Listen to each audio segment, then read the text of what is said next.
Basta sa Panginoon ka magtiwala. Hindi lang Panginoon, nasa Panginoon. Oo. Hindi lang daw po sa pagkain. Oh, sa tinapay nabubuhay ang tao kundi sa salita ng Diyos, di ba? Oo. Oh, kaya panghawakan mo 'yun. At saka palagi ka lang magpe-pray. Hindi ka naman niya pababayaan. Opo, sumasampalataya ako. Sana, Pag-pray muna, sana pagalingin ka na niya. Wala namang imposible sa Panginoon, di ba? Oh. Kapag kalooban niya na pagalingin ka niya, gagaling ka. Gagaling ka para maglingkod sa kanya. Ay, yung kuya mo, dati naging kasama namin sa simbahan yun. yun na po. Kuya, anong pangalan ng Michael? Kay Michael po sa... Kay Michael po yun. Michael? Opo. Asa na siya ngayon? Alumni po sa Pampanga. Nagpipreach na rin siya dati sa church namin. Yun na. Di ba alam mo yung church namin sa kilometer? Di ba nakasama ka na minsan doon sa kilometer 9? Saan po doon? Doon sa 9 dati.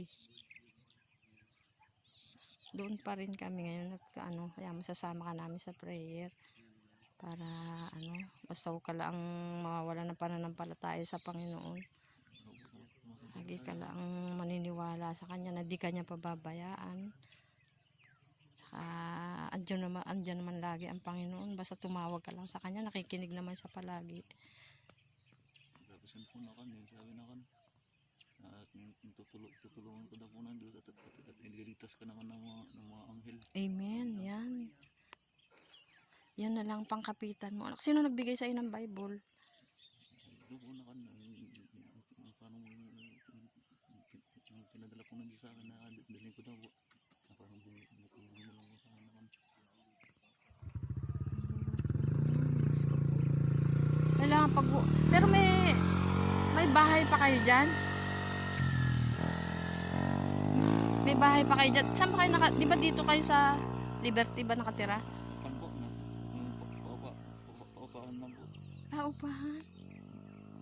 Ibig sabihin, iniwanan ka mag-isa? Nag-uwian sila ng Pampanga? Oo, nakanaan doon. Kasama ko po yung isa dyan sa akin. May kapatid ka pa rin naiwan dyan?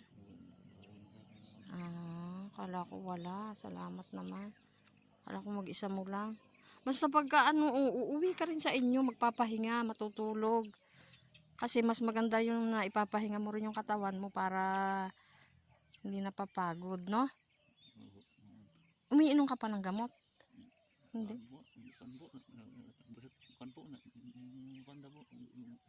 Huwag na daw po umasa sa gamot.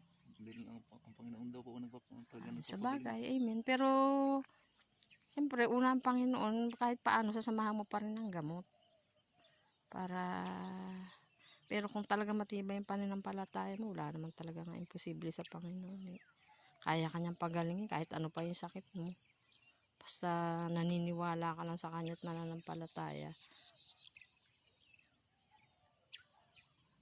Sabi nga niya, 'di ba? Sabi niya sa kanyang mga salita na walang sakit na hindi niya kayang pagalingin, 'di ba? Kaya 'yun ang panghawakan mo at yung pangako ng Panginoon na hindi kanya iiwan, hindi kanya pababayaan. Kung ano man ang iyong nararanasan ngayon, na alam ko naman na nakikita ng Panginoon yung sitwasyon mo. Kaya naniniwala ako na di kanya pababayaan. Basta magtiwala ka lang, patuloy ka lang magtiwala sa ating Panginoon. Kumain ka na niyan? Hindi pa.